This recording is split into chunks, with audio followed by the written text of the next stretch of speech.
Hey, Newsa-Cast listeners, you can find every episode on Apple Podcasts, Spotify, or YouTube.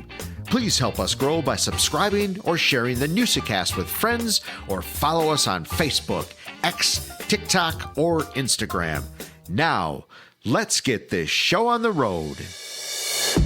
I could tell a third, fourth, fifth, sixth grader to do something and they don't really care.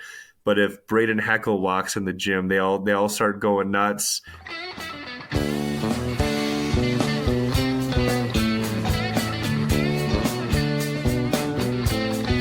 Welcome to the Newsa-Cast. What is a Newsa-Cast? It's where we bring local folk stories to life through conversation.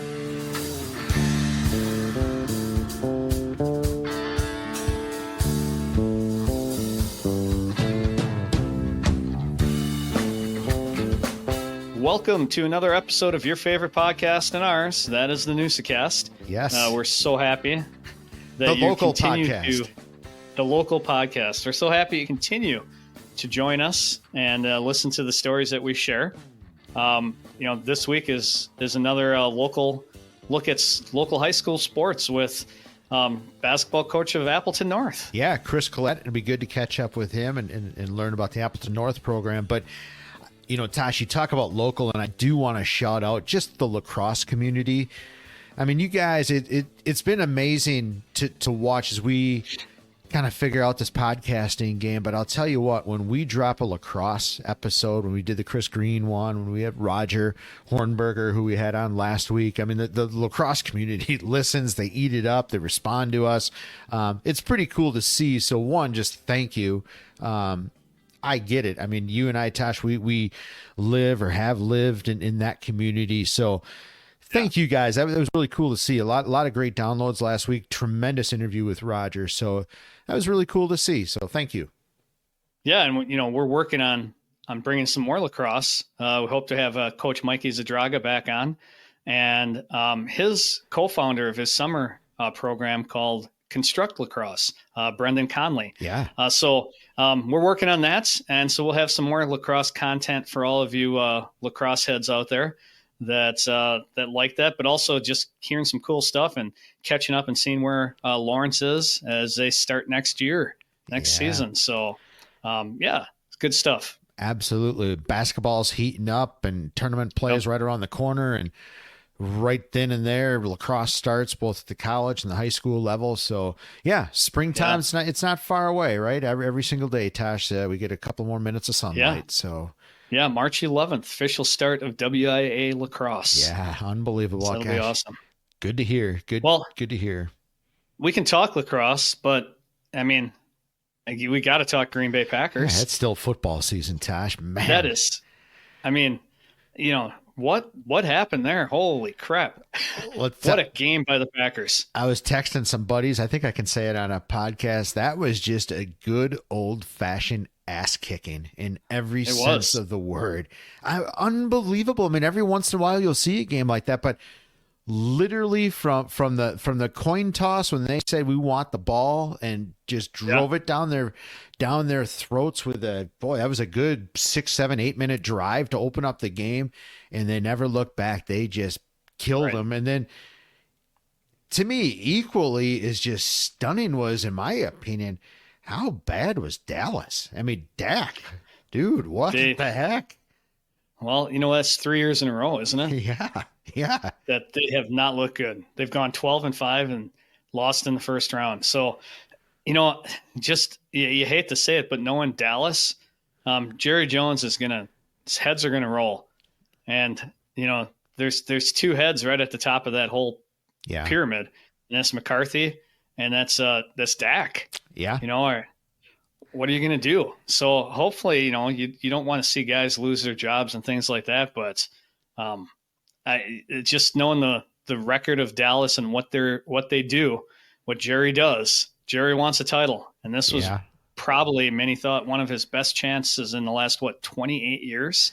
Well, it's been a long time. I mean, since he won. I mean, he hasn't won jack squat, frankly, in quarter of a century. So, yeah, I mean, It's so hard because, I mean, McCarthy does win 12 regular season games pretty consistently every year. Yep. That's, most franchises would take that in a heartbeat, but Absolutely. boy, he has some epic failures, and that's what rolled him out of Green Bay as well in the playoffs. But yeah, I mean, you hate to see somebody lose their job, but I'll lose my job for multi-millions of dollars if, don't feel too bad for him on that. And then it's what I'm fascinated about in the NFL. It's amazing that the NFL can do this. The offseason is almost exciting as the regular season. I mean, where's Bill Belichick going to go? Is he going to end? I mean, can you imagine Jerry Jones and Bill Belichick? I mean, get the popcorn ready. Let's go. Yeah. Well, you know what? We can talk about that, but, talk about the Packers too. It's a little too early, I think, to say that that lightning has struck 3 times in a row as far as Packer quarterbacks. But it sure looks promising, doesn't it? You go from Favre, you go to Rodgers, and now Love is playing phenomenal. And I'm sure the Chicago Bears in particular are like, what in the world? Are you serious? Not again. Well, one, I mean, I've professed my love of Barstool and Big Cat. And of course, he's a big Bears fan. And he had a funny tweet during the game, something to the effect of Jordan Love. This is just BS, from a Bears perspective. But if you look at it, it's been super interesting. Now, yes, you're absolutely right. It appears that Jordan Love is going to follow in the footsteps of Favre and Rodgers. What I find interesting is their footwork. I mean, Favre threw the same way. Favre never threw with his feet planted. He always threw jumping. Rodgers threw the exact same way. And Love, I mean, he could not have looked any more like Aaron Rodgers than he did, against the Cowboys. So I don't know. I mean, all 3 guys didn't start in year 1 of their career. They started in year 2 or 3 or wherever it was. So I got to believe that helps. And if you can just, we harp at our youth kids, and with some of our interview people, we've even asked this question about footwork, but footwork is everything in all of these sports. And maybe those extra couple of years of footwork really, really helps and just helps the mind as well, because he's really, really sharp. He's sharp just right with his progressions, his reads, his decisions. Dude, the guy has the best poker face ever. Does he ever change the expression on his face? Good, bad, or indifferent. He looks exactly the same all the time. Right. And they have some young receivers. There's some exciting players to watch with the Green Bay Packers. And whatever extra we get this season, it's been a fun run. Maybe not so much in the beginning of the year. All of us armchair quarterbacks were out there saying, yeah, well, we're playing for a pick, but it's a slap in the face to that organization that there are 4 teams without a Pro Bowl selection, and 3 of them are picking 1, 2, and 3, and then there's the Packers. Right. Like, come on. Yeah, pro sports, any sports, it's incredible. I mean, I said a few weeks ago the Packers were out of it. I was, dead wrong, and now, they're gonna. It's gonna be tough. It's gonna be tough in San Francisco. I absolutely. I don't think they're gonna win that game, but who knows? In 2010, man, it's setting up kind of similar. The last wild card, last team in, and they just run the table. They were injured that year, so they had a lot of young guys playing during the Super Bowl run, and the same thing is happening here, where they're not necessarily injured anymore, but they're super young. What the heck? You never know. Any given Sunday, that's why they play the game. So that is true. And if you want to send that hate mail to Joe for saying they're not going to win, that's at Newsa-Cast at gmail.com. We'll take any mail, good, bad, or whatever you want to send us. I just like the fact that we have something to be excited about for another week in the cold weather here in Wisconsin. And that always makes things a little bit warmer. So it does. It makes the winter go by much quicker, and that's what we're looking for up here. Absolutely. So, and then we have lots. Like you said, we're over halfway through winter sports season for high school. Yeah.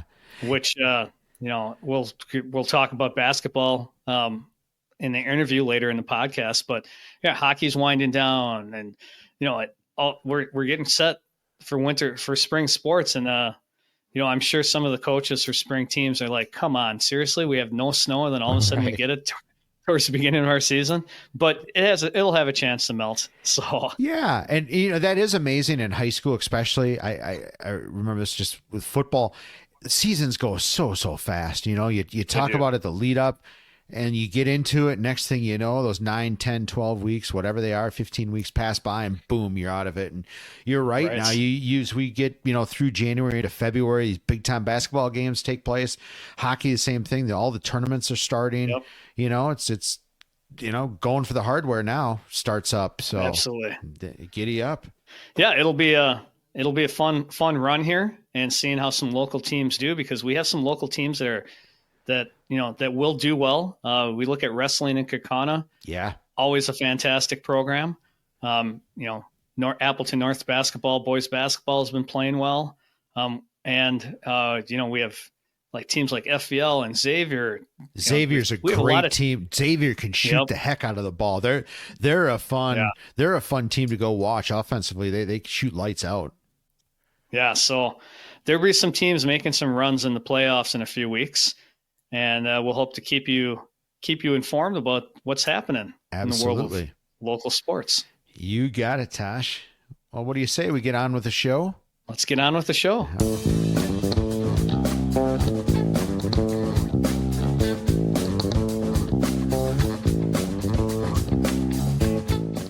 All right, Newsa-Cast listeners, it is time for that look at history, an old look at new. Taking a little look at the world around us, whether it's here in Wisconsin, the nation, or the world. So, Joe, what do you have for an old look at new this week?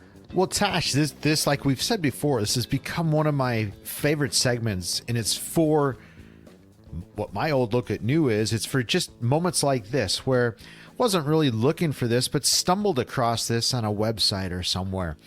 So the Zilke building downtown, beautiful building. It's just been renovated or being renovated right now. It looks pretty cool. Well, I stumbled across this that was actually on that site was the first 3-story office building in the city of Appleton, and that was the present site of the Zilke building. So in 1924, and let me get my reading glasses on here, Tosh. In 1924, that was replaced by the Commercial National Bank and Office Building. And that building was then, in 1924, was purchased by Zilke. He was a music store owner. And then that building was destroyed in 1928 by fire. And 3 years later, what now became the Zilke building began to be built. I think it was built in 2 stages, but present day Zilke building was built in 1931 after a 1928 fire destroyed the original and first 3-story building in downtown Appleton. So that is my old look at new, Tosh. You do a great job looking at the city and these small things. I go out. I'm not looking at the city. I'm looking national, and I should probably look a little bit more at Wisconsin, but things pop up and catch my eye. Well, I like the fact that we kind of cover them both. And I honestly, some of this stuff, I just happen to have the right Facebook page. It just looks, like the Appleton Historical Society. I actually went there on a Sunday afternoon one time and had an absolute fabulous time for 2 hours just looking at things. So I like it. It helps, obviously, being a letter carrier. I can just walk by a lot of this stuff every single day. Yeah. Trips the old trigger, so they say. But I like the perspective when you get a little bit the bigger view of everything, and that's good as well. So what are you looking at this week, Tosh? Well, right now we are in the land of massive contracts. You look at baseball going crazy. We have Ohtani getting $700 million or something over the course of his contract. Well, I'm going to go all the way back to 1934. January 15th, and I wouldn't say big, but a big name signed his 1-year deal, and that big name was Babe Ruth. Yeah. He signed a 1-year deal with the Yankees towards the end of his career, and his 1-year deal was worth $35,000. And he took a pay cut. He took a pay cut of $17,000 to stay with the Yankees and just finish out his career. So $35,000 for 1 year. I think Ohtani makes that per second.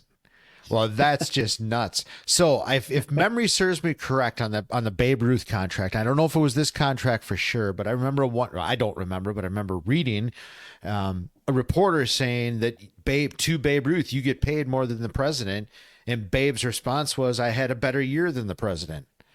Yeah, it might not have been that one. It might have been a different one, but I remember that comment as well. Yeah, he was a character. That's for sure. Oh yeah. Probably wouldn't have been too bad to be Babe Ruth, right? Babe Ruth, Derek Jeter, being the star of New York City, man. There's nothing better than that. I would imagine. Yeah, absolutely. That's for sure. So, well, that's our old look at new for the week. Remember, you can catch these segments and these episodes anywhere you get your podcasts, and also check out our social media presence as well on Facebook and Twitter, or X, I should say. Oh, Instagram, Tosh, TikTok. Yeah. Tosh is right. You not only do you get the podcast every Thursday, you get the throwbacks come out Sunday on the YouTube page, and you get the Newsa Minute. We're playing around with that. You get that early every week. So, Tosh, we're just a content machine. We're trying. We're trying for sure. We are. All right, Newsa-Cast listeners, today's interview, we have the pleasure of interviewing Chris Kellett, who is the head basketball coach at Appleton North. You know, Appleton North isn't just football. They've had some great football teams, but they also have other sports going on, and we're going to take a little look at Chris Kellett at Appleton North basketball. I was always told, Tosh, if I learn one thing every day that's new, life is going pretty well. So I just did learn that there is more at Appleton North than football. So we're good. But yes, Chris Kellett, man, great interview with him. The Appleton North basketball program. They're a program that you should go take a look at. They can shoot lights out. They're a young team, and they're an exciting ball club. That's for sure. Yeah, having a fantastic season. About 3/4 of the way through the season right now. Yeah. Making some waves in the FVA. So you're going to enjoy it. And we'll learn a little bit more about Chris and a little bit more about the Appleton North basketball program. Appreciate you coming on. I mean, we're trying to kind of hit up the high schools. I mean, you guys are having a heck of a year. I got to get to a game, but I mean, you guys are young and exciting to watch, really, aren't you? I mean, the season's been a heck of a season. Yeah, we've come a long ways. You know, we had a really big run to end the year last year, made to sectionals, starting multiple freshmen, and, you know, that parlayed into a lot of hard work in the offseason. And we've come out, you know, hitting on all cylinders and struggling a little bit as of late, you know, with some health, and, you know, other teams are playing us pretty well now. And so we got to figure some things out and adjust. But the guys are playing hard. So I always like to go back and talk a little bit about your background and what you did. So if you could tell us a little bit about high school, you know, what sports you played, and, you know, just a little bit about yourself. Yeah, I grew up in a little town called Reedfield. Didn't play any sports essentially until I moved to Neenah at the end of 6th grade, I want to say middle of May, actually. And I walked into my teacher's classroom. His name was Mr. Hoffensberger, and he was the Neenah varsity boys basketball coach. And I was 6'4" in 6th grade.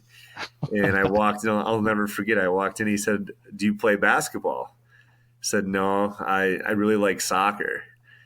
And he kind of laughed and he goes, "Well, you will now."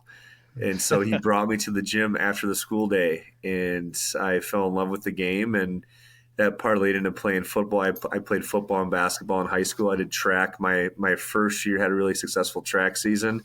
And then with AAU basketball, kind of took that away a little bit. I was traveling the country with called Fox Valley Skills at the time, which is now Playground Warriors.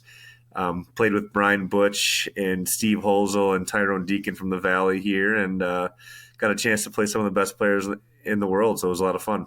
That was through your high school years. You're playing AAU. I mean, we've talked to some other people that have gone kind of that path as well. I mean, that's an incredible experience, isn't it? The travel, just your day-to-day life as a high schooler. I mean, you're almost running a professional schedule. It's pretty insane. Yeah, you know, the best part about that is just building those relationships with guys that you usually wouldn't have a chance to meet. You know, back then there was no social media.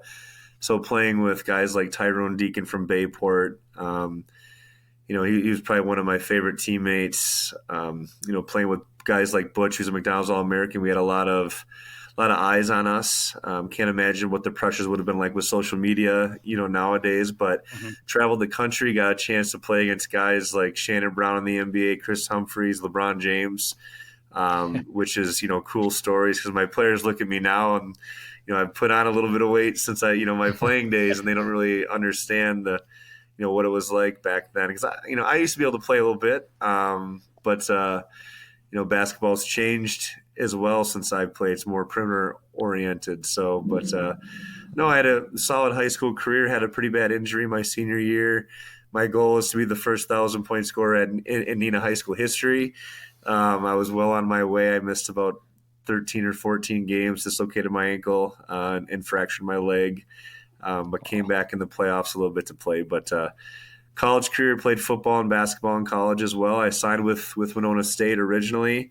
After my injury, I had a choice of both sports. I was supposed to do 1 year, and then I would choose which one I wanted after a year. After the injury, football told me to make a decision, so went to Concordia down in Mequon for a year. Had a nice year there. We won a conference championship, got rookie of the year in the league, and then transferred over to Ripon College because I wanted to play football as well. So played football and basketball there and really had a blast, and played for some Hall of Fame coaches and Ron Ernst in the football field, and then Bob Gillespie on the basketball court. So got a chance to be coached by some of the best with Sky Anderson, then in high school as well, who I had. So been very blessed.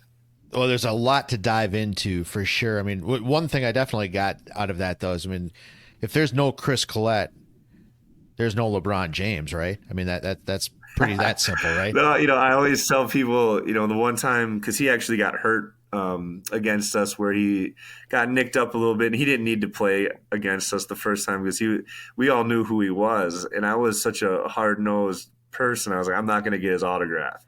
Like, he had autograph lines, people asking for it during the game even. And I'm sitting here like, what is going on?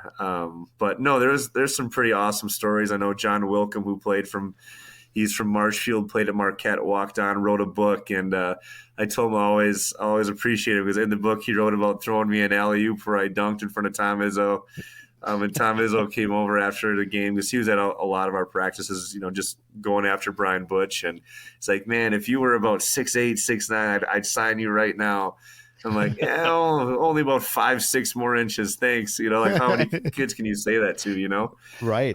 But just good experiences for sure. What is that like as a kid playing in the gym? And there's Tom Izzo and guys like that are just there. That's got to be nuts. I think as a kid, in my generation with no social media and not, if I wanted to watch Michigan State, I'd have a hard time. Now I followed it a little bit, but they came to our practices, and when Brian Butch blew up, our practices were competitive and everyone wanted to showcase themselves. And I was honest with myself. I was a 6'4", stretch 4 type. That's not going to do you a whole lot of good at the D1 level. But I had my heart in football too. So I was, just playing both fields. So it's just such a fun experience. And I try to talk to the kids I've coached. I was lucky enough to coach some pretty good players that played at the D1 level since I've been out for a while. But like guys like Tyler Hero, I coached in AAU for multiple years. Mm-hmm. And Brevin Pritzel is a good friend of mine. Really loved coaching him, and Jordan McCabe, guys like that. So just the stories you have for the rest of your life, and just those relationships are awesome. What is McCabe up to now? I know he's at West Virginia. Is he back there as an assistant coach? Yeah, so he was hired kind of right before all the Bob Huggins stuff went through. Okay. And the interim guy that they hired, he stuck around, and he's really enjoying it. He loves West Virginia. His uncle actually coaches on our staff, Tyler Jadwabney. Okay. So I still get a chance to talk to Jordan, pretty frequently here, and his dad Matt as well. So he's out in West Virginia coaching, doing what he loves. Yeah, basketball junkie, man. Right? It's in your blood. You love it. For sure. So you're traveling around, and you have that injury, you make that decision. What drew you to Ripon? What was the draw for Ripon College? I got to be honest. I had Rob Barnhill, who's a phenomenal coach at Concordia, he had me playing offense in football when I went there.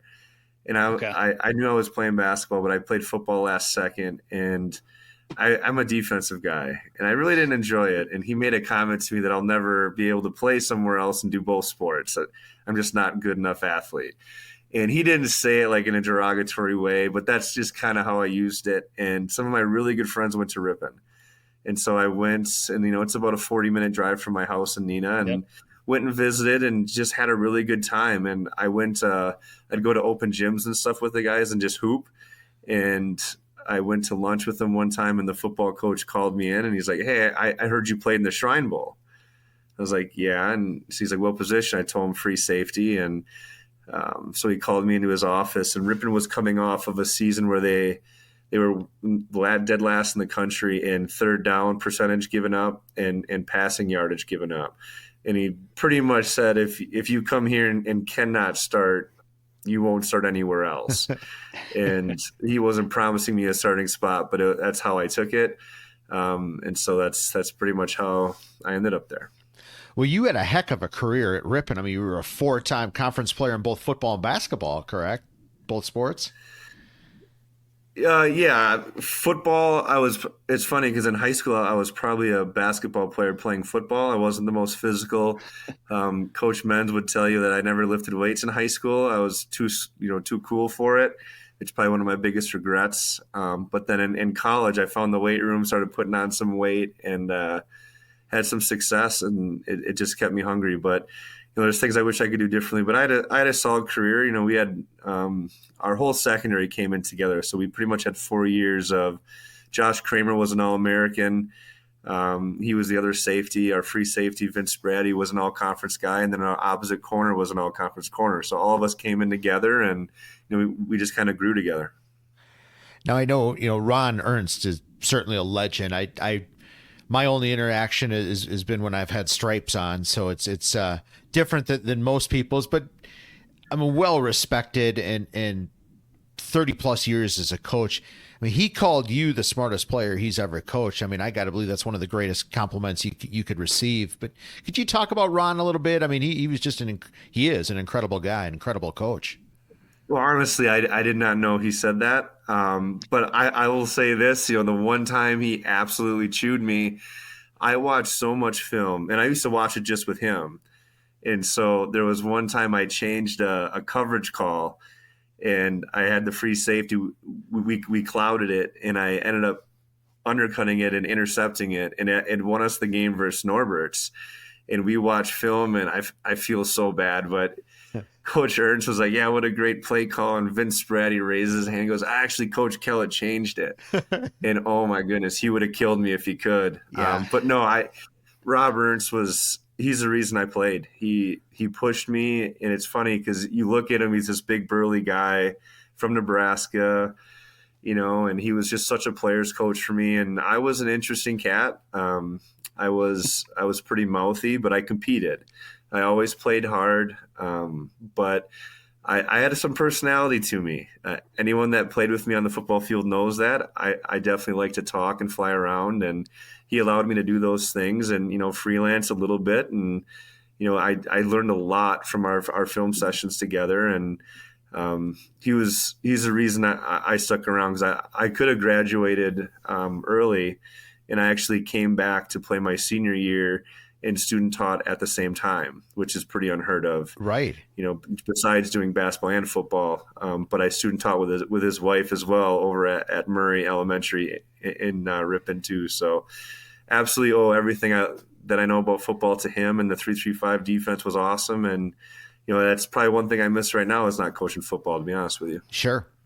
Do you like football? Well, tough question to answer. Like football more than basketball, but I mean, I know you're a basketball coach currently, but is your true passion and love football, kind of?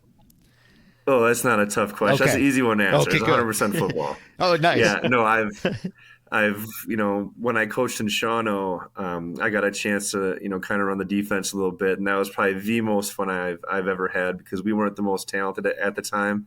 Tamal's done a pretty good job with that program, making the playoffs, the past few years. But when he first started, it was tough, and just the chess match of positioning and, what to be in. It's so much fun because every play is different. Yeah, football is so unique, isn't it? Just the rules, that chess match. I mean, every sport has that to a certain extent, but football really seems to be amplified. Yeah, and then Friday Night Lights, it's always packed.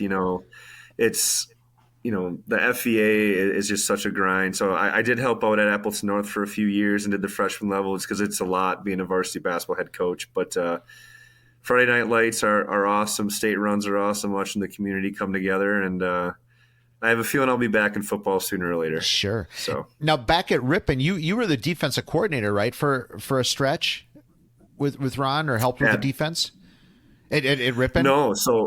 Nope. So once I graduated mid-year, went back to Neenah, and I helped out coaching football back, over there for a couple of years before I went to Shawano, and I was actually going to coach at Lawrence University as well and do both basketball and football, because my passion's recruiting.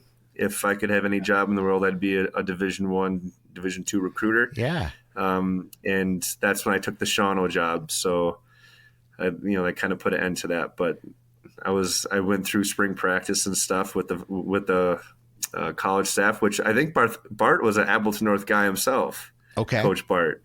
Sure. Yeah. So got a chance to know him, and his son played there. Was a really good athlete too. So. How does one become a recruiter in Division I? What's the path to that job? A lot of it's who you know. Okay. A lot of people want to coach. Most coaches do it. The one thing about Lawrence that I loved, and which makes me unique, is it's a really hard place to recruit for. The GPA requirements are really high. The price of admission's crazy high. And I spent a lot of time on different websites looking at guys. And my biggest going away gift was Brad Sendall.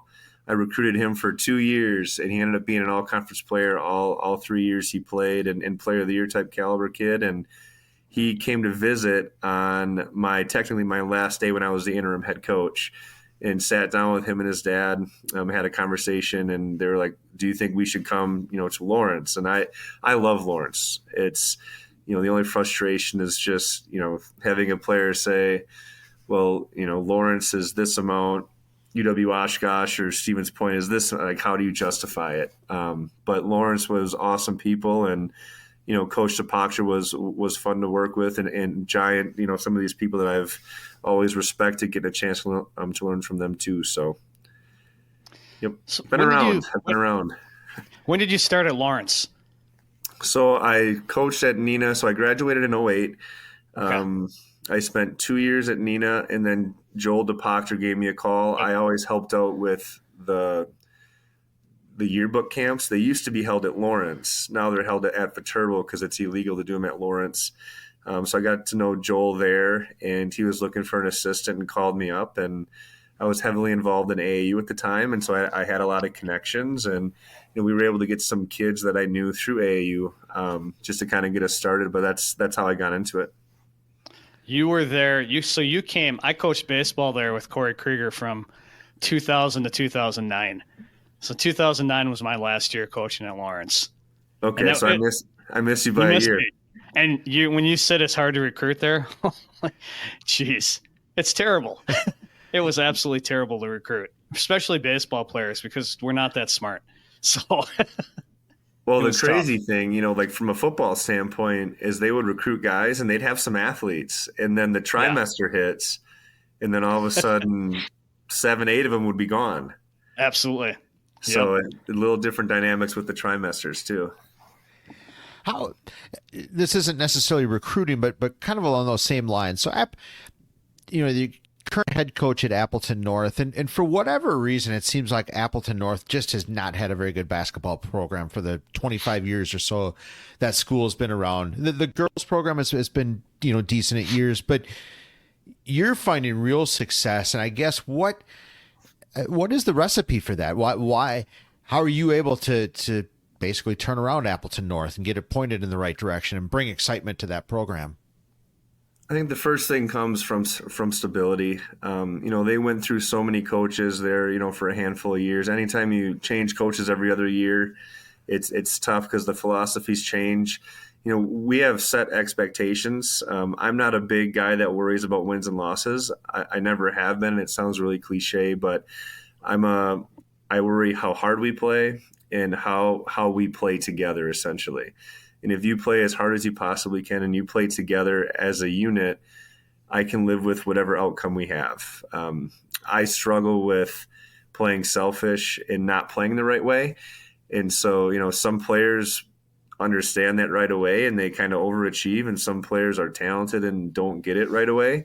But when you have 5 guys that care about each other and that culture grows, having success helps. Last year was huge, for that run, just to build confidence and just the overall belief that we can do it.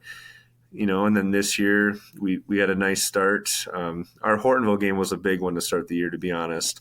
Hortonville's a really talented team and came down to the end. I know we ended up winning by, I think it was like 10 or 12, but there was some crazy things that happened with technicals kind of being thrown around a lot closer than the score indicated. And, that kind of set us up for the next, 3-4 games. So right now we're kind of at a stalemate a little bit. We've, Grant Hardy went down versus Kimberly.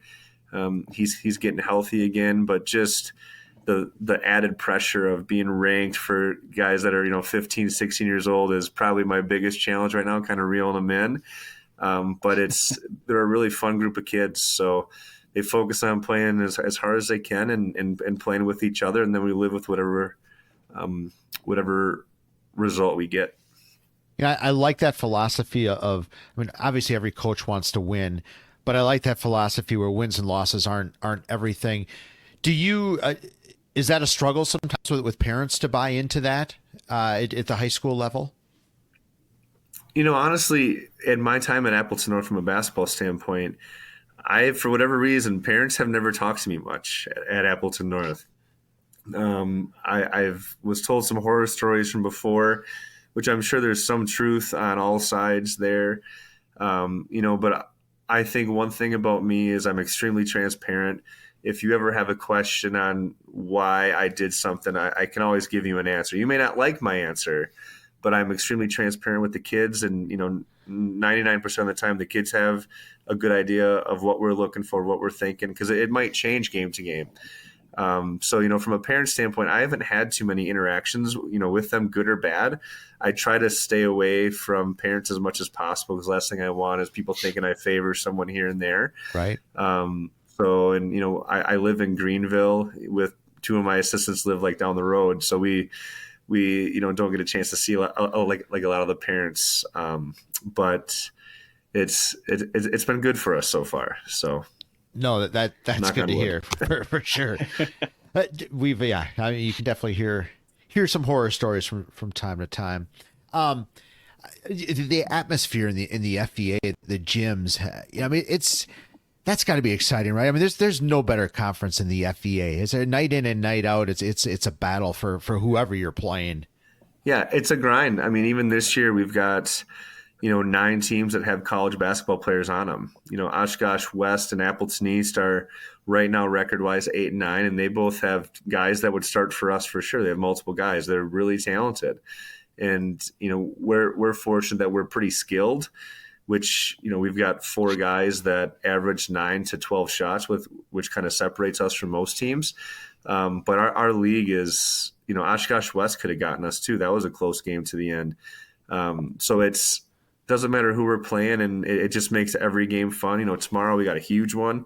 Kaukauna is probably the most talented team in our league, and they're the opposite of us in the sense that they've got 2 Division I 6'9" post players.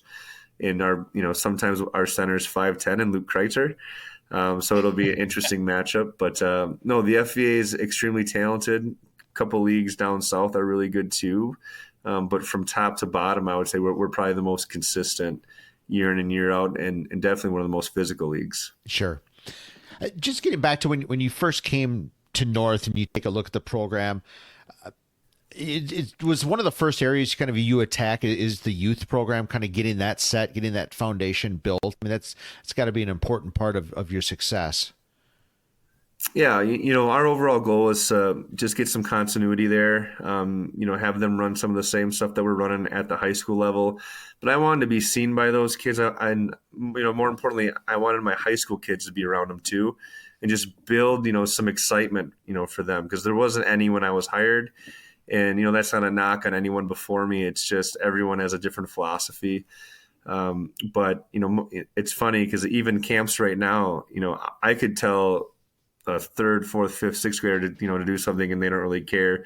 But if Braden Heckle walks in the gym, they all start going nuts. Right. And so, I try to have my high school kids do a lot just because it means more to that youth program. So, just the continuity is probably the biggest thing, which everyone on the same page, just running the same stuff. And when they're in middle school, we have a pretty good idea of kind of, who the alpha dogs are, and just trying to develop them as much as possible and just keep them in love with the game and keep as many kids involved in basketball as possible. Sure. Your youth program, I would assume that, you talk about the young kids getting a lot out of it with the high school kids, but it's also a great learning experience and leadership experience for those older kids to show what they have to those younger kids and just feed from that, I would assume. Yeah, especially with us being so young, it's a great maturing tool. Just seeing guys that are usually goofy kind of have to be serious and be playful. With me, I teach third grade, so I spend my day with 8, 9-year-olds as it is. But it's awesome seeing the high school kids interact with them, because they'll glow, they'll be excited, and just fall in love with the sport. And we've had a lot of support from our youth kids this year, and the numbers are outstanding. So good. Are you still coaching AAU? No, I made a deal with my wife once my son was born that I'd walk away. And he's 7. So the only problem with that was I finally helped build that team to everything I've ever wanted. Our starting 5 had Jordan McCabe at the 1, Tyler Hero at the 2, Keyshawn Justice, who was a 1,000-point scorer at Santa Clara, played with the Jazz the Summer League, at the 3. Jack Plum, who went to Iowa for football, at the 4. And then we had a 7'3" center from Minnesota. So we were stacked. The only player that I did not get that I wanted, you probably have heard of him, Tyrese Halliburton. Sure. He would have fitted really well. But not sure if there would have been enough ball to go around with all the guys we had already, plus that. Because we still had John Diener off the bench and Drew Blair and some of those players too. So Will McDonald for the Jets played with us as well. Wow. He was the first-round pick of the New York Jets. So there was a lot of talent in the gym, because we always practiced with the grade ahead of us, which was like Kobe King's group. So those practices were wars. It was fun. So what's the schedule like for a team like that? I mean, how many weekends are you playing? I mean, how often are you guys playing year-round with a team like that? It's essentially, once you're done with your high school season, so depending on who you are, you start right away. And you'd practice. We always practice at Lawrence when I was there, and you play about 8 tournaments or so. We were on the Adidas circuit at the time. Now Playground is on the Under Armour circuit. But to give you an example, a couple of our sophomores right now in Ramus and Hardy are on the Adidas circuit with the Davis Brothers Elite. Johnny Davis and Jordan Davis played with Playground as well. They started their own program this year. Will Sweeney's still with Under Armour. But you play about 8 to 10 tournaments on the summer. Usually the month of June is off. But other than that, you're going 3 times a month from April, May, and July, essentially. Well, the quality of basketball, it's incredible over the last 10 years, really in all sports, just the level of play that high school kids are competing at, and obviously, the college and pros, but it's got to be all of the summer leagues, quote, travel teams that they're just making these athletes just incredible. Yeah, the skill set's only getting better, and the athletic ability, it's funny because I considered myself a pretty good athlete. I could jump. And I watch someone like Abraham Samari for us. I watch him jump, and I'm just like, man, I was a good athlete, but I can't do anything that you're doing right now. But with that, I do think we've kind of fallen away from the physicality of basketball and just the defensive side. But it's tough to argue when you watch the NBA and they're so skilled, where the defense isn't terrible. It's just they're so skilled and so quick. Right. So I guess my question for that is then how did you change as a coach from when you played and maybe your early career to where you are now? Probably the best thing that happened for me, I was a guy in high school who, if I got a couple assists a year, it was a good year for me. I love to shoot. There was not a shot that I didn't like. Talking to Anderson and Coach Pronchinsky and Coach Bork, that they still give me, grief about it to this day. And then when I went to Ripon, I had to fit in, and especially with missing because of football the first 2 months, I would practice for football from 4 to 6, go to basketball 6 to 8. And I couldn't do any of the physical stuff, but I would do all the 5-on-0s and shooting and stuff. I had a lot to make up. So the best way to do that is on the defensive side. So that's where I shifted. But as a coach, I'm definitely more defensive minded. And my players don't understand that when I was a player, I was the opposite of that. But I do think if you're a player, like, your deficiencies and you focus on that a lot. And so as a coach, I kind of worry about the things that I didn't do a whole lot of in high school. And, but at the end of the day, as a coach, to me, if you defend, you can compete with anybody, on any given night. And so I've changed a lot, so to speak. The kids ever find old film of you, of your playing days, and pull that out on you? Oh no, that, like I said, I wouldn't mind showing them some film. There's some good moments in there, but it's pretty grainy. I can't imagine what they would say. Thankfully we have Coach Coonan, who's like 75 years old. Who knows how old he is? The guys kind of rip on him every single day because no one knows. So I'm not the old guy on the staff, which I can appreciate. No, I hear you there. So coming up here, let's talk to end of the season. We've kind of touched a little bit on the FVA. I mean, it's certainly a solid league, a lot of great teams in it. But, I mean, you got to like your chances here, right? You're starting to hit the home stretch here. Once we hit February conference championships, you get state conference or a state championship in March. I mean, it's coming. It's a couple of weeks away. I mean, you got to be feeling good. I mean, all set for the run. Yeah, we just got to keep working on ourselves and just playing the right way.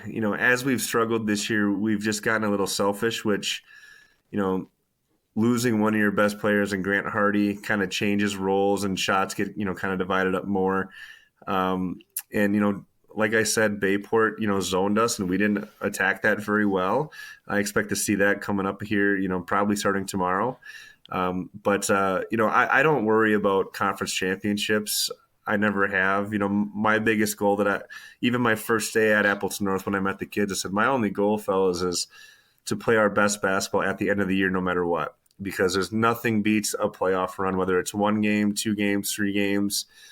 Fortunately for us, we had the, section run last year, but my first year, my favorite year at Appleton North, honestly, was my first year. They were winless the year before, and just the joy that we had when we beat Eau Claire in the first round of the playoffs at their place. I actually work with Kyle Hammond's dad, kind of subs at my school a little bit as a substitute teacher, and he still talks to me about it. So my overall goal is just the end of the year playing the best, and if that brings us a conference championship, great. If it doesn't, I'd much rather have a playoff run and just doing the right things at that moment. Sure, we do. It's become kind of one of our favorite questions that we like to ask is dealing with defeat. I mean, obviously sports, you lose more than you win. I mean, how do you deal with it? I guess one, personally, maybe as a player, how did you deal with losses, with defeat, poor play, whatever the case is? And then I guess you probably deal with it differently as a coach as well. Those two situations, how do you deal with disappointment and defeat?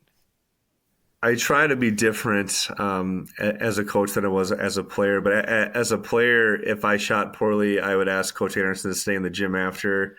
I was a gym rat. I had an older brother who wasn't into sports. He's 8 years older than me, so we didn't spend a lot of time together until we both got older. And my mom works in the factory, so I had a lot of time, to myself. So if I ever played poorly, I was at a park if it was, cold or warm enough out to be there, or I stayed in the gym. And I wouldn't leave until whatever I did wrong, I felt confident with. As a coach, it all depends how we do when we lose. If we play well and the other team just played great, that's one thing that I can live with and sleep at night. But if we play poorly, I have a hard time sleeping at night. Can't lie. It's probably what brings, the burnout feelings more than anything, is just falling asleep after games. Even some games that we won, we didn't play well. It was hard to sleep at night. And my players know this, and they it's, after games that we lose, it's almost like a tradition it's turned into, where the seniors stay like in the classroom with us. And, I don't ask them to. They just sit and talk to me and just, Coach, when are you going to sleep tonight? Is it going to be 2 a.m., 3 a.m., 4 a.m.? What's going on? It's kind of been like a running joke. But every game that we, end up struggling with or losing, this past year we lost to Fondy, and I think 5 guys stayed in there, with me till like 11:30, and our game was over at 9, just talking about the game and life. And at first I thought they were doing it because they were frustrated too, but I feel like half of it is they see that it just eats at me, and They do that more to help me than anything, to be honest with you. So I like to say that I matured more, where I can handle losing. When I walk out of the locker room, I for sure try to leave it there and not bring it home with me, especially because I got 3 kids at home, 7, 5, and soon to be 4. But, I'm not a very gracious loser. Sure. So it's tough. But if we play well, I can definitely live with it. If we do not play well, it's something eats at me, whether I could have done something differently or prepped something, better as well. So. I got to believe those moments in the classroom, though, that those have got to almost be the best moments as a coach, right? I mean, that's when you really connect with the players. And to me, that's what, as a dad, that's what I want a coach to do. I mean, to me, I don't care about the wins and losses. You want the coach to teach these kids life lessons. I mean, I got to believe those kids are going to remember those moments the rest of their lives as well, and take something from that didn't even happen on the court. Yeah, what was neat is we played Bayport for our last game, which seems like 3 weeks ago because we haven't played in a while. But some of our alumni were back, in Trent Mullen, Ben Isom, and Garrett Stazik, and they came in the classroom 30 minutes after, and we didn't play well. We weren't too upset with the guys because we played hard. We just didn't shoot well. The ball just got sticky, didn't move. And those 3 guys came in with our current seniors, and we sat in there for like an hour. And it was, that was probably, my favorite moment of the season, was having those guys back and talking about their first year in college. Trent Mullen being a contributor at UW lacrosse and football as a freshman, which is amazing. Sure. Stazik, having shoulder surgery out at Stevens Point, and then Ben Isom, with Wisconsin. Owen Hager even came in, who didn't play senior year, so he stayed in there with us for a while. So those relationships are awesome, and I always tell the guys, you'll appreciate it more when you're gone. And it's nice when I hear, back from the Max Nelsons of the world, Mitch Cambrays, Kyle Hammonds, and then, they're like, you always said that, we didn't really believe you. But it's definitely true. So it's great. Yeah, that's really cool. I mean, the older we get, and it's been kind of a nice byproduct of doing this podcast, where we kind of get to reflect, being a little bit older, thinking back. But I think back to times in high school, the mentors that you had. I mean, that's important stuff. That's real life stuff that carries on 50 years down the road. So that's really cool, and it's kind of stuff we love, man. That's really cool to hear. That's a special coach, special person that can have those kind of relationships and connections. I think that's huge. Yep, and that's a lot of stuff that I learned from Scott Anderson, to be honest with you. Scott Anderson and Chaz Prunchinski took me under their wing, and there was a lot of tough times because, like I said, I was not a gracious loser, especially as a player. I'd get angry, not ever at anybody else. It was always something I did, no matter what, and just having them walk me off a cliff every time. So when I see players get frustrated, it brings me back there all the time, and I have a little bit more patience with it than some. But it's, at the end of the day, it's about the kids growing, and hopefully we're able to do that with them. No, absolutely. I don't know how to phrase this. You talk about, you would go out and you would sit and shoot, and you would do things to get better after a loss. Do you see that same type of drive with your kids now than what you had, back in the day when you played, or back when you were coaching college and things like that? I think it's a little different in the sense that you can get more options. You know, you could go to more gyms than I could back then. Back then it was the Y or get keys from Coach Anderson. And now you've got trainers here, trainers there, the Y. There's more than one Y. A lot of our players have parents that are in the district, so they can go in there. But, you know, when we lost or we beat somebody earlier in the year and Grant Hardy stayed in the gym for about 40 minutes after shooting. And I sat there and, you know, one of his teammates was like, well, why is he doing that? And I said, well, because he shot, 3 of 10. I get it. I was the exact same way. And some players don't understand it because their drive is different, but that's also okay too, because basketball is not their number one priority. I was one where in high school basketball was, and then in college it was flipped. Then it was football. So Grant Hardy is a basketball first kid right now, and so he puts a lot of time into it, and it's awesome to see. And guys like Will Sweeney, Abraham Tamari as well, Nathan Ramus, and we got a good mix of guys like Luke Kreitzer, who's a football first kid, who has an extremely high IQ. He's one of our best defenders, and he helps us in a lot of different ways. And so I always want those mix of the multi-sport athletes, and fortunately for us, I think we have that.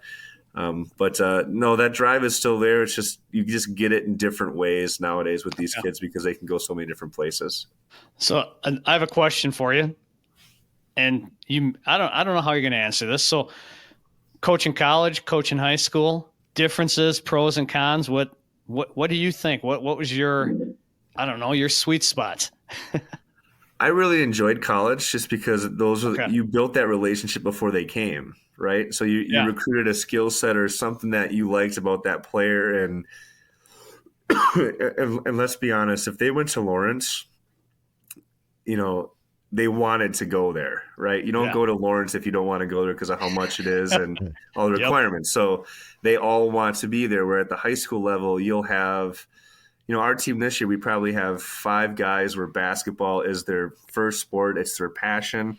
We've got 4 or 5 athletes that are really athletic, but if it's basketball season, they love basketball. If it's football, they love football. If it's baseball, they love baseball, and it rotates. And then you got a couple who play because their friends play, and all that stuff is okay. So we got all those different things kind of in a high school setting, but in college, everyone wants to be there. Now, the difference now, I think, especially at the higher level, is just getting guys to stay.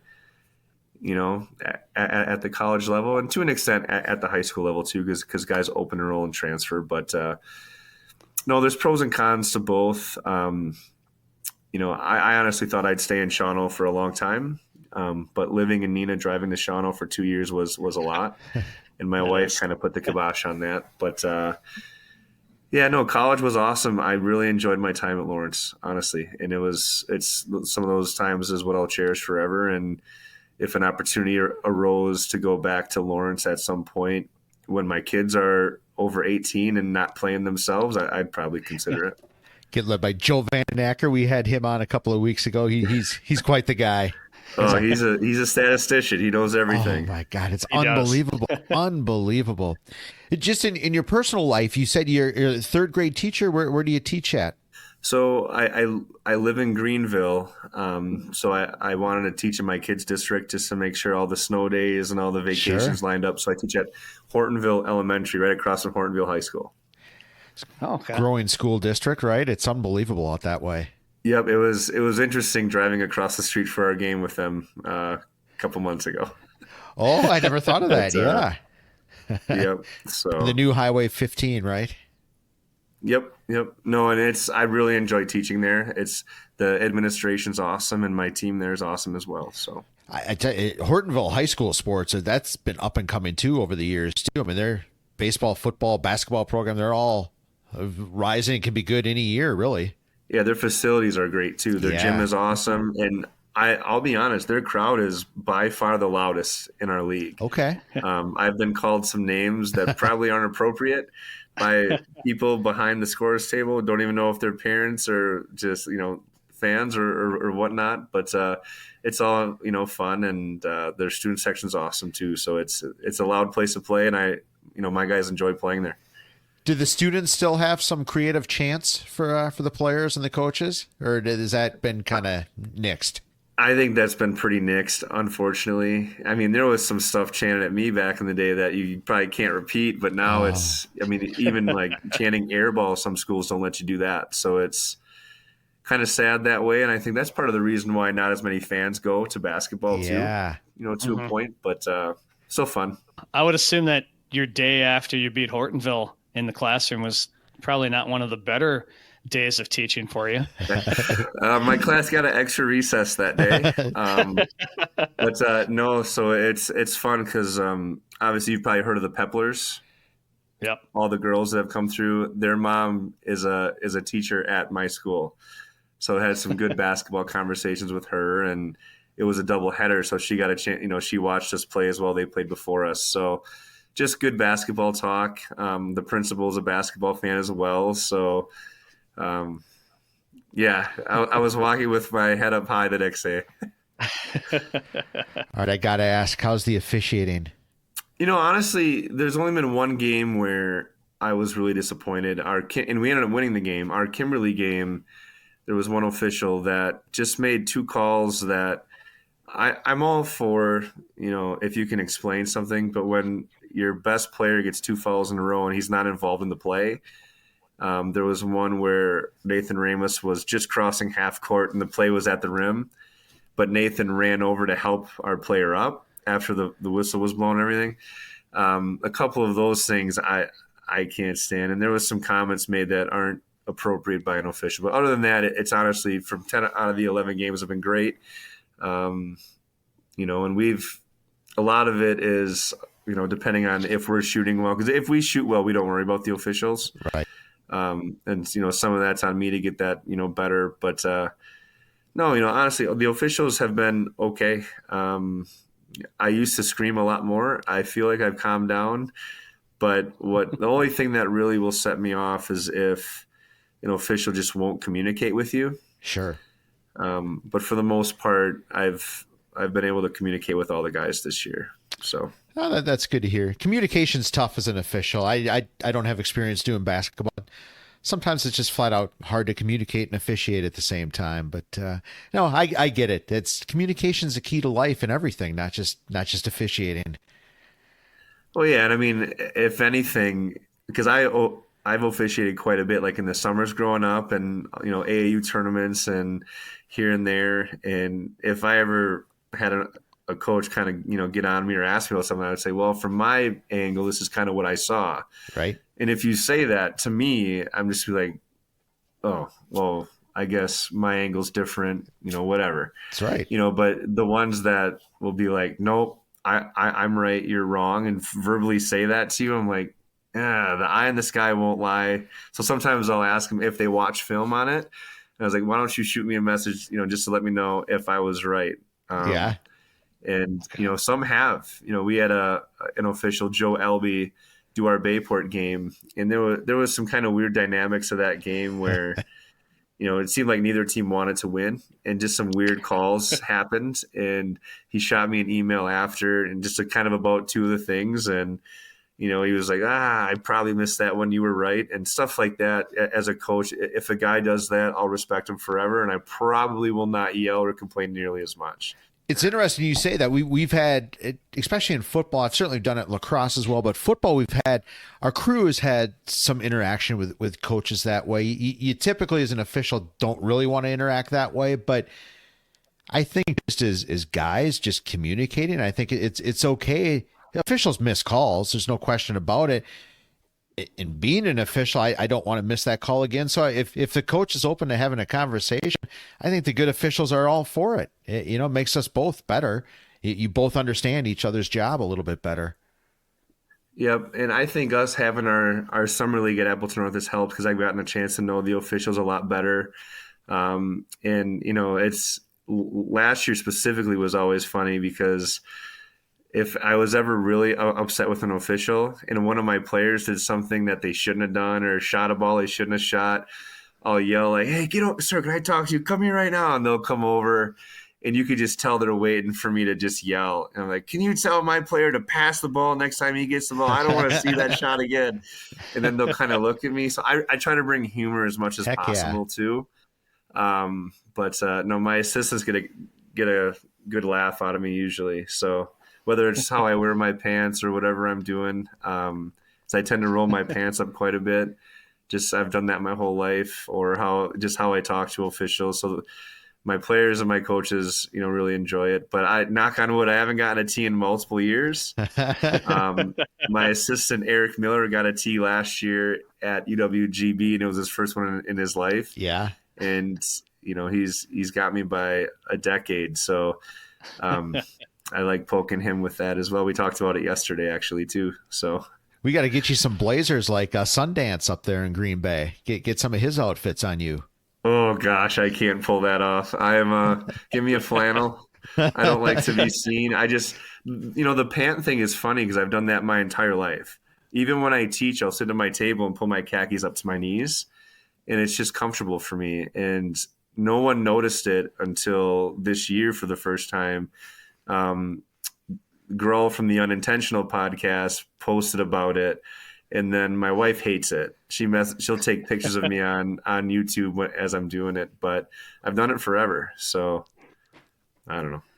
Mike McDaniel does it now too, though, so that's cool. That's right. Yep, Hey, yep, it's true. You're cool now. But,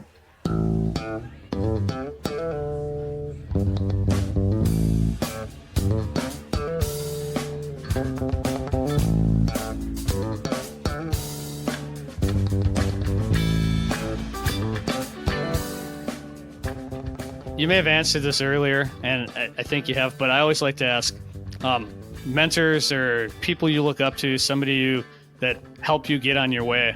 It could be all the way when you were a little kid or all the way through college. Who are some people that stand out in your life?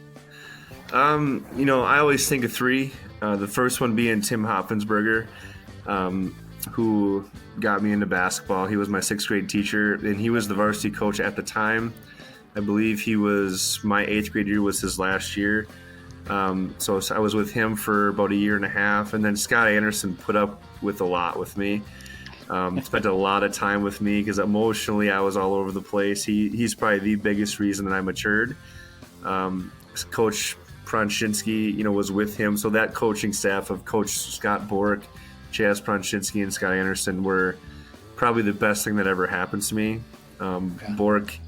Bork always says he was hired just to keep an eye on me, and he swears by it. And then other than that, Richie Davis provided a lot of opportunities for me. He passed away a few years ago, but he brought me on with Playground, opened up a lot of doors, coaching AAU, just the best players in the state, let alone the country. And, those. And Richie was also a Neenah guy as well. He was my hoops club coach from 7th through 8th grade too. So all kind of the Neenah connection. And then once I got to college, I've had amazing coaches and just kind of picked things from everybody. So Awesome. This has been fantastic. I mean, it's great to catch up with you again. Congratulations on a great season so far at North, and just getting that program really pointed in the right direction. As a North guy, it's cool to see. I love that. It's fun to see the basketball program be successful. Yeah, thank you. Hopefully we can keep it up. I know we got a big one tomorrow, and every game's tough. So just got to keep playing hard and playing the right way, and good things will happen. All right, thanks a lot. Yep, thank you, guys.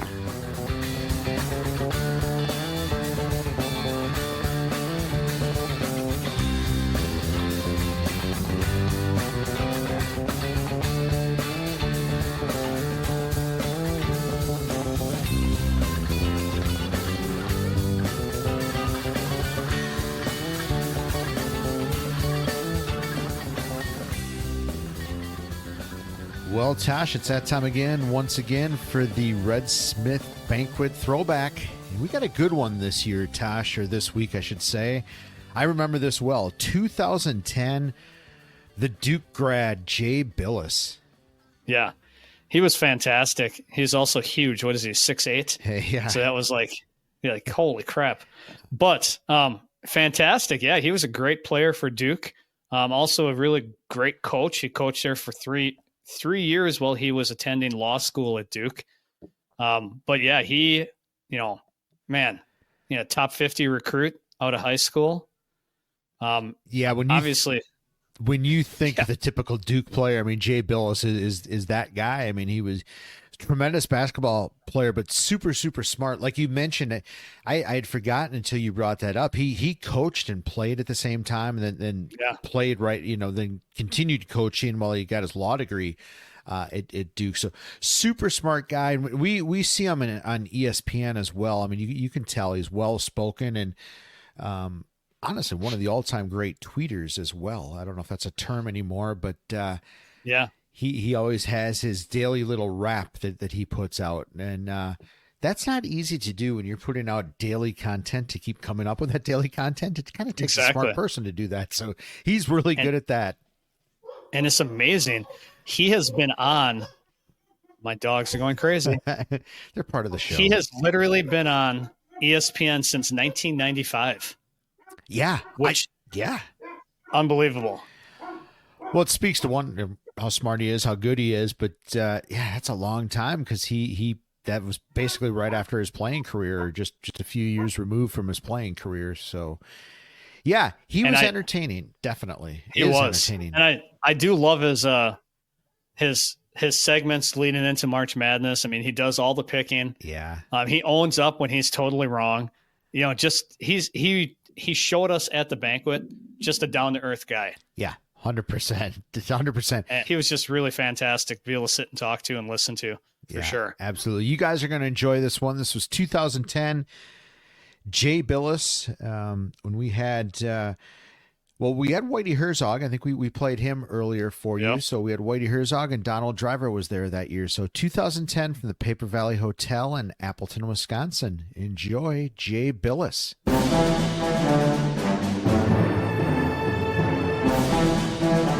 Red Smith Sports Awards Banquet Throwback.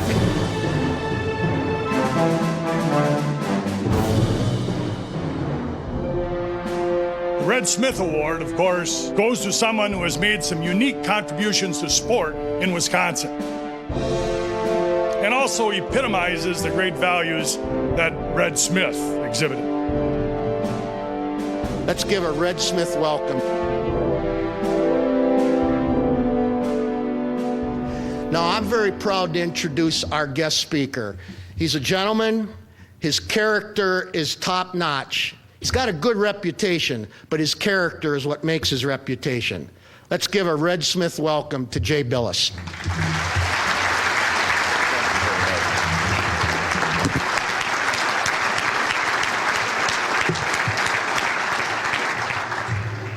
When my father first saw me get a standing ovation, he told me not to get too cocky, that people were just straightening their shorts. And I tend to think that was at work there, but thank you very much. I'd like to thank you all for having me here. I know that you had my broadcast partners, Sean McDonough and Bill Raftery, here in years past, so now you have completed the Three Stooges by having me here. I know that also by having those two, the bar has been set awfully low. I think I can clear it, and I'd also like to thank Mike Reese for having me. This serves a dual purpose for me. It also fulfills the community service portion of my sentence. I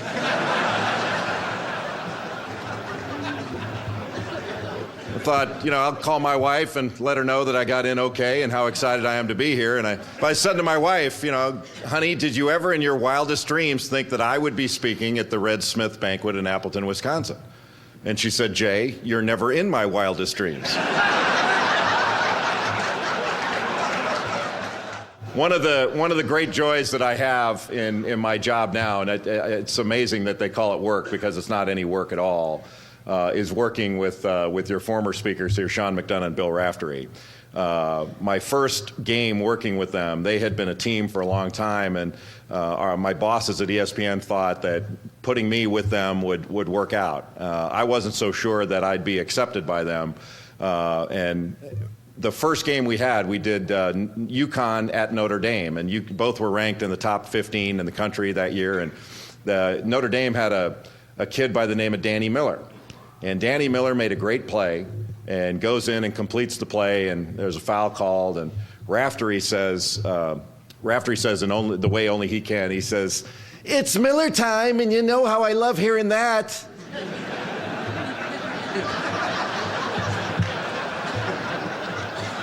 And without missing a beat, Sean McDonough says, "Except on Big Monday, brought to you by Bud Light."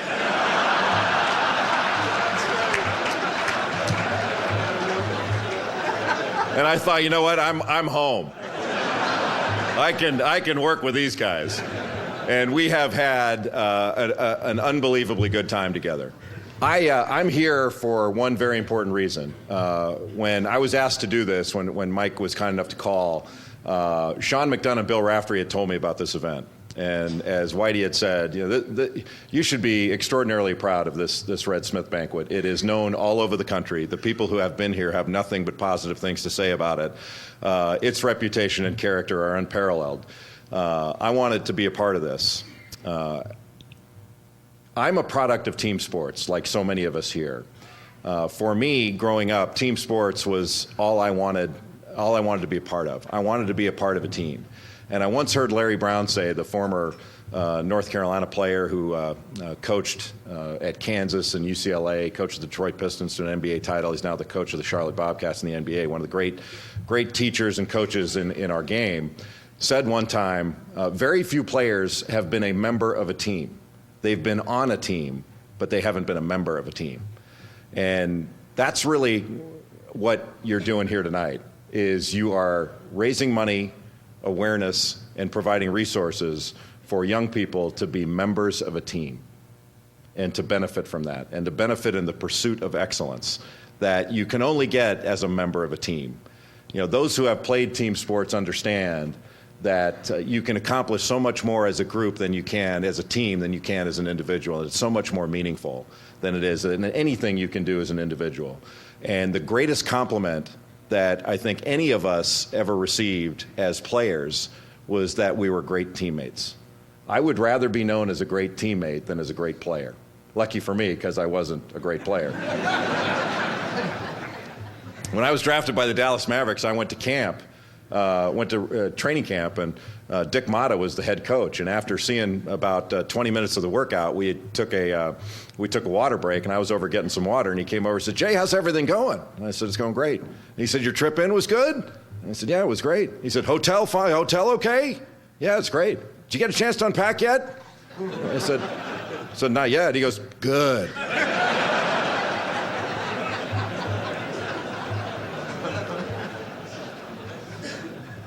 But I had coaches growing up that believed in me. We all did. Coaches that saw beyond what you could do at that time and saw what you could be, and encouraged us, held us accountable, and let us know what we could do for our team and what we could do for our teammates around us. And I was really fortunate that I had that growing up, and I also had it in college.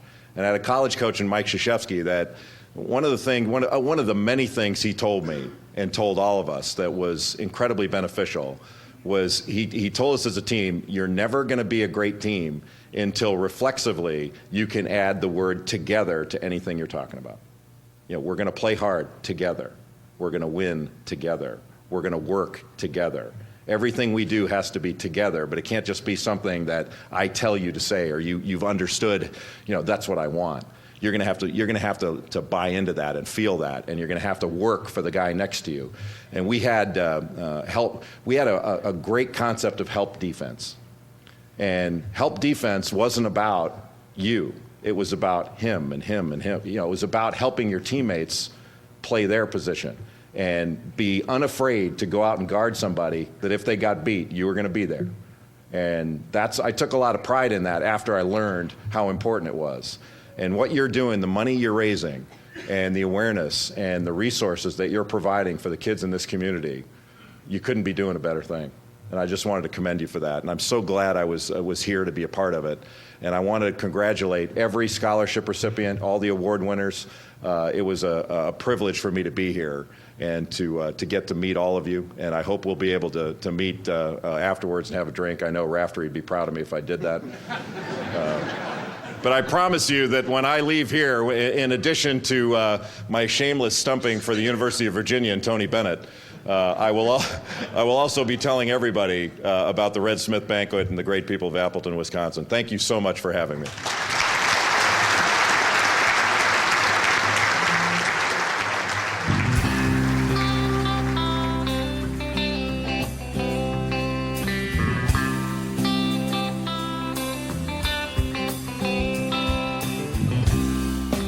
All right, Newsa-Cast listeners, it's time for that segment of this episode, of all episodes, that we always like to mess around with, and that's the forgotten and never forgotten. And this is the one things that we just totally want to forget, and then the things that we never want to. Those things that we want to keep lasting forever and forever. So, Joe, what do you want to forget?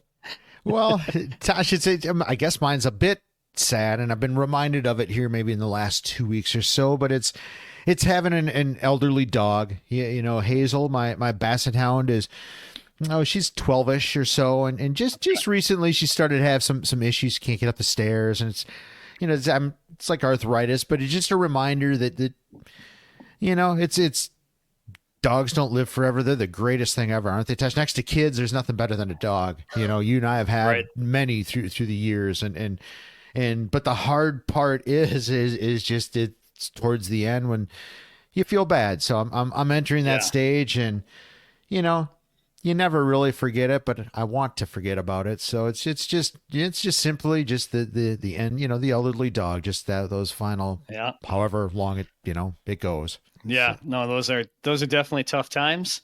You do grow an attachment because it's unconditional, their love. So yeah, it's amazing. It really, really is. Doesn't matter what's happening in the world.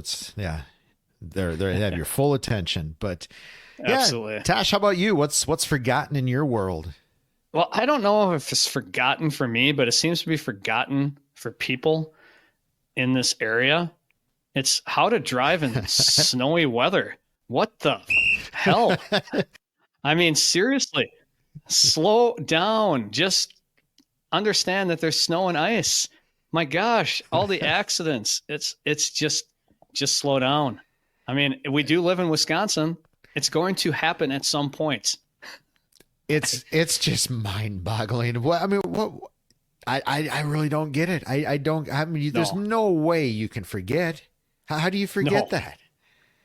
It's funny. I think everybody. I was a big fan of Jim Rome, for a lot of years, and he always complained. He said the first time a raindrop hits the window in Southern California, it's Armageddon. Everything just goes to hell, and it's kind of like that here with the first snowstorm as well.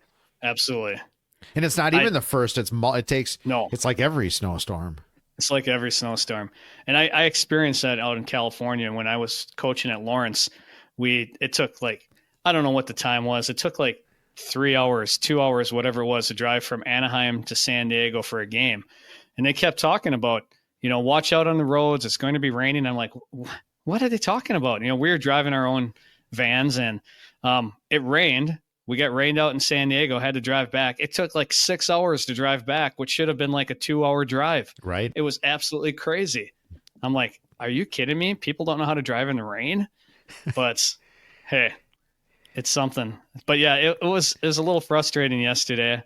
And just, you're always looking in your rearview mirror, waiting for the person to slip on the ice and rear end you or stuff like that. So Tosh, just think in the United States, Tosh, just about anybody can get a license to drive a missile. Yeah, that's true. Absolutely. So yeah, that's what I don't know. Maybe people are forgetting that they live in Wisconsin. So evidently. Well, good luck to you. I broke out the fat tire, and that was my mode of transportation through this lovely weather. So it wasn't too bad for me. That's good. Yeah. Good to know. A little cold, but not too bad. All right. Well, we're forgetting. What are you never forgetting? What do you want to keep remembering? Probably shouldn't admit this one, Tosh. I thought it was kind of funny, so that's why I'm including it. But damn, Tosh, I'm never forgetting the rush of gambling. No, that's a good show, right? Within reason, right? Within reason. But well, I shouldn't be proud of a father-son moment like this. But my oldest Cooper's in town, and he goes to college, and we're. I don't know how it even came up, but he's showing me this app where you can basically bet on fantasy sports or bet on individual players. And, as any good father, I want to see what he's doing. I want to check it out. So I test ran one here this weekend, and that's a lot of fun, Tosh. So I'm going to be checking myself this week, but this weekend, I'm never forgetting that feeling of the old gambling rush. Funny. Nice. How about you, Tosh? Hopefully it's a little more... a little more ethical, maybe. being a teacher, I can never forget snow days. Yeah. Because it reminds you back in your day of being young again and waiting for the snow days. Although it's a little bit different. I mean, I remember growing up and you had to sit in front of the TV, Sure, and you'd wait for it to come across, and then they went to a commercial and you'd miss your letter, so you'd have to sit in front of the TV some more. And then it was like always that, do I take a shower and get ready for school, or do I wait for the next round? It's key. And you never knew. You always listened to the radio, WHBY or whatever was on. Yeah. And to get that snow information. Now, I mean, they call your house. You get a text message. You get an email. They cancel the night before. That never happened when we were young. No. But well, it's so funny when you're in a room, a group of people, and all of a sudden everybody's phone goes off and it's the school district. Like that happened the other day when school was canceled at 4:00 or whatever in the afternoon. Yeah. I can't remember where. I was in a spot where there were a lot of people, and it's like when the weather siren goes off or whatever, you could just hear dinging and then it's weird, right? You get a text, you get an email, you get a phone call almost simultaneous. So, I mean, I guess that's kind of nice, but there's school calling now. Two snow days this week. Look out. Yeah, you know what? We shouldn't have had one on Tuesday. I called that one. Well, I didn't call it. I told my students, no chance you're getting a snow day. Yeah. I said, here's what's going to happen. And I said, light up until a certain point, and then when you're leaving school, it's going to get heavy. And my students reminded me on Wednesday that I was wrong. I said, but was I? Right. I said, what did the forecast actually do? And they said, well, you called it exactly right, but you were wrong on the snow day. Right. So yeah, but I called Fridays. I said, yeah, we're going to have a snow day. It's going to be worse. So they'll be happy to see me on Tuesday. Yeah, I think somebody once phrased that wussification, but I can't be certain about that. Well, you know what? I understand. It only takes one accident. Yes. You just want to keep people safe, so it happens. I do. Yep. I get that. 100%. So, well, Tosh, we forgot, and we never forget. Forget. We forgot. We're never forgetting. God dang it. We came up with this how long ago, and we still can't get it right. That's the beauty of it. It is. I think it is.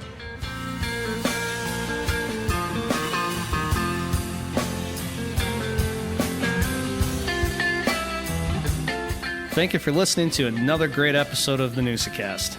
We'd really appreciate it if you hit up our social pages, subscribe, like, follow, and don't be afraid to engage. Head over to our YouTube channel to get exclusive content like the full interviews and speeches from the past Red Smith banquets.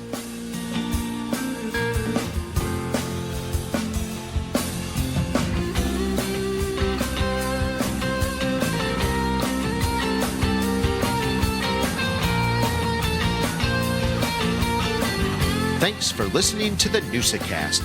We really appreciate your support.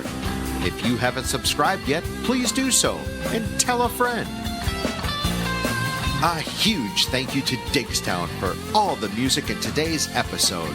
Catch a gig or find them on Spotify. Help us grow by subscribing wherever you get your pods or sharing the Newsa-Cast. Follow us on Facebook, X, TikTok, or Instagram. One of the best ways to help us grow is to leave a 5-star review on Apple Podcasts or Spotify. Northeastern Wisconsin Sports Advancement is a 501c3 organization. Our mission is to raise money, provide support, and bring greater awareness for youth sports organizations in Northeast Wisconsin. We do this primarily through the Red Smith Sports Award Banquet and the Newsa-Cast. Each year, we give back to the community through 3 initiatives: the Every Kid Plays Grant, the Gives Back Initiative, and scholarships to student athletes.